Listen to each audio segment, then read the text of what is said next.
Ines O'Donovan from the Genessima magazine, here with Chris Toumazou, co-founder of DNANudge. So, what is DNANudge? Hi, Brendan. So, DNANudge is the world's first retail service that enables you to shop with your DNA. Okay, so how does that work? Yeah, so effectively, what we do, unlike a lot of these other genetic test companies, we don't have to send any saliva off to any lab. We've effectively integrated an entire lab on something as small as this cartridge. Okay. Can you just see that a bit closer? Yeah. We've integrated the entire lab on this cartridge. And what effectively happens is with a swab. He's getting a swab. So effectively, what we've done is we've integrated an entire lab onto this cartridge. And with a quick saliva swab that goes into the cartridge within about 20 odd minutes, we can then look at predispositions to various genetic medical conditions. Okay. Conditions such as type 2 diabetes, heart disease, hypertension, and obesity, which are really nutrition-related medical conditions. So does that relate to the ApoE or some of the genetics? Like, does it relate to ApoE, or what type of genes are you looking for? So we're looking at the core genes to do with predispositions to type 2, to hypertension, the FTO gene to do with obesity. Okay. And once we know if you've got these genetic predispositions, then we know which macronutrients in food products are good or bad for you. Okay. For example, if you've got the genes for, say, type 2 diabetes, then saturated fat, sugar, you should be wary of. If you've got the gene for hypertension, then salt you should be careful of. So effectively, that's what's happening. So the beauty is that we try to demystify it, because unlike other tests, they just give you the problem without the solution. We want to give the solution, and the solution is basically by showing you on the app, once you've done the test, what those predispositions are. Okay, can we see that on the screen there? So the very first thing after you've done the test is you see what your various predispositions. So for me, I've got genes associated with high salt and high saturated. Now that means that effectively my genetics or my risk of heart and hypertension and high blood pressure are higher than others that don't have that risk. Whereas obesity, I don't have the obesity gene. I can confirm that now. I obviously can't confirm the gene, but looking at but that's lifestyle. Yeah. But even if I had the gene, a lot of people do have the gene for obesity, and they're still very fit and skinny. So a lot to do with lifestyle. Yes. But then we make the whole process actionable, and we do that by effectively taking this profile and relating it to all the macronutrients in all the products. At the moment, we've got the UK product database in the UK. Okay, so how many products There's about 500,000, 500,000 products, that's right? Quite a few, yeah, which is quite a few. And then what you can do is you can go up to the product, and either with the band, you can then scan the product, and it's either no good for you, and these Probably not for you. vegetable crisps you would think are good for you. But they're salted, so. And these crisps are good for me. Now, why? People always ask why, because marketing would say that these are more healthier. You would think. But then when you go and scan those products and you look at why they were good or bad for you, if you look at the vegetable crisps, they got nearly 22 grams of sugar in them. Whereas these other crisps have only got 2.2 grams, 2.7 grams, nearly 10 times more sugar in these than these. Now, over a year, that's saving about 2 or 3 kilograms of sugar from my blood. Just imagine that. It's incredible. And that's kind of like, that's one of the problems. Yeah. When you go into a shop, it's like, yes, you can look at all the, basically, all the products and at all the ingredients, but it's really difficult to figure it out, and it's like, and it takes ages to do that. So this kind of makes it quite easy. And what's key is that we know that behavioural changes don't work. You know, that's why we've got an obese population. So we're not telling people to eat bananas instead of crisps or biscuits. They can still eat the biscuits. Let them eat the junk, right? But eat the better of the junk based upon your DNA. Because these small changes over time give you an education about what's good and bad, and secondly, make a huge change on your health. Now, DNA on its own is fixed. It doesn't change. So people always query, well, once you've done the test once, why do we need to continue once we've got an education? So what we've introduced is the other big problem is not just nutrition, it's inactivity. Okay. Many studies are showing that you could go to the gym 3 hours a day, intensive exercise, and you can't compensate for sitting for more than 6 hours. So therefore, we've integrated sedentary screen time, sitting time, to DNA.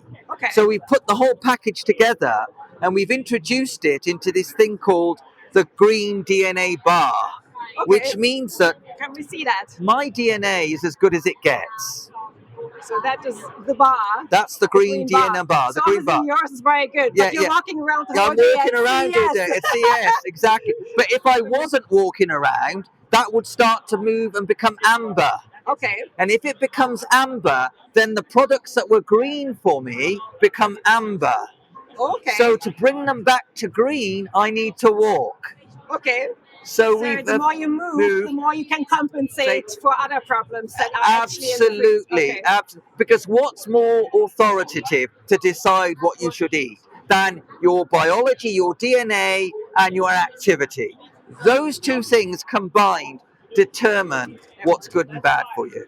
So kind of just talking about DNA, a lot of people believe that, well, I don't want to do my test because, like, what does it help me? And if I find out that there's something bad, then I can't do anything about it. So, I mean, we know that lifestyle, as you said earlier on, actually plays a major more of a role than the actual DNA.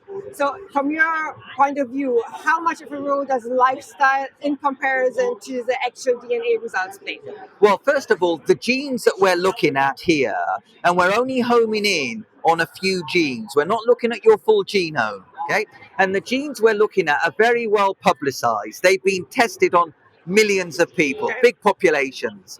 And effectively, the difference here is that we're just looking at we call the targets, the mutation of those particular genes. We're not looking at your whole genome. So it's the divide and conquer. To do that. So therefore, it's almost like we put the fishing bait of the DNA that we're looking for on this little cartridge. And then once the DNA is extracted, it will bite the particular genes that we're looking for. Now, if you think about it, because they're well publicized genes, then they're very well respected genes by diabetologists, endocrinologists. So some of them might only have like a 20-30% effect. The rest might be lifestyle. Some of them might only have like a 5 or 10% effect. But if the end result is to take whatever that inaccuracy is and converge it into changing behavior over a small change between things that people know about, then we've achieved our objective. And there's a little bit of gamification in there, so absolutely. It's because, as I say, the best diet is the diet you don't know you're having. And that's really the key to this. Why give people a problem without a solution? Very, very true. So, at the moment, you're selling this in the UK, right? So what are the plans for the future? So we plan to come here in the US. We're starting now to develop the database for US products. So we're looking at the big stores, the Targets, the Walmarts, etc. Once we've got that set up, we're going to set up a flagship shop here in the US, probably somewhere in LA. In Covent Garden. And then we'll have a few concessions and then we'll go online. So people will then just send the swab to the flagship shop and then they can get their bands and results loaded onto their app. And what about the other European countries? Because obviously they're much closer. So we've got the database of the European countries as well. So, it's not just UK. No. We're starting to expand in Europe for sure. So in other European countries, they can just send it out online. That's right. Exactly. So we're building up the database. That's our bottleneck right now.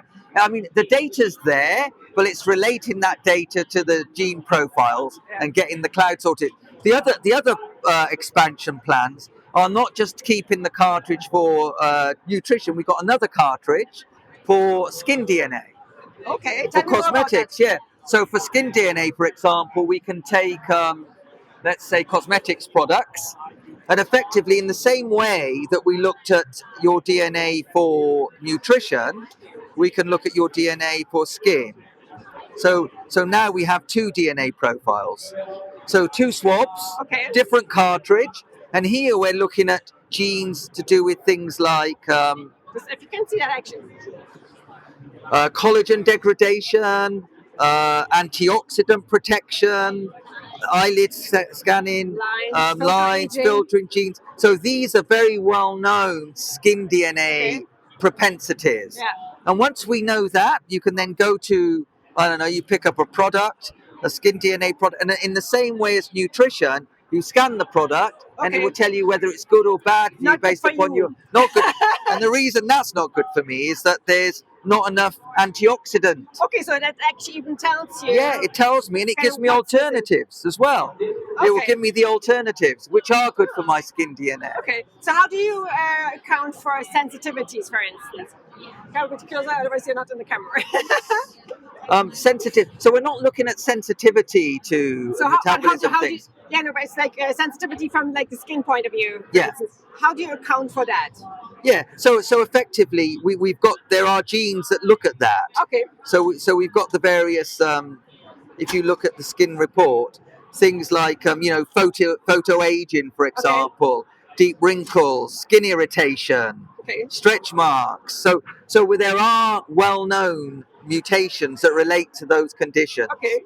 Yeah. And do you adapt that one for age, or basically both? Because obviously throughout age, we assimilate work, absorb things differently. So we have in some of these products, we have anti-aging ingredients. Okay. So we know what anti-aging ingredients are. We also look at relating as part of anti-aging activity. Okay. So we've introduced the green DNA bar is still there. Okay. So if you've been sat for more than 6 hours, then effectively there's an anti-aging component that comes in. Yeah. Okay. Yeah. I mean, we're not looking at telomeres or things like that right now. Maybe in the future, but at the moment it's purely to do with what ingredients you need based on age. Okay. So, anything else that you think we should add here? Anything that the women over 40 should consider, should do? Well, supplements. We're looking at supplements and vitamins. Supplements and vitamins is another cartridge that we've introduced. So there's three.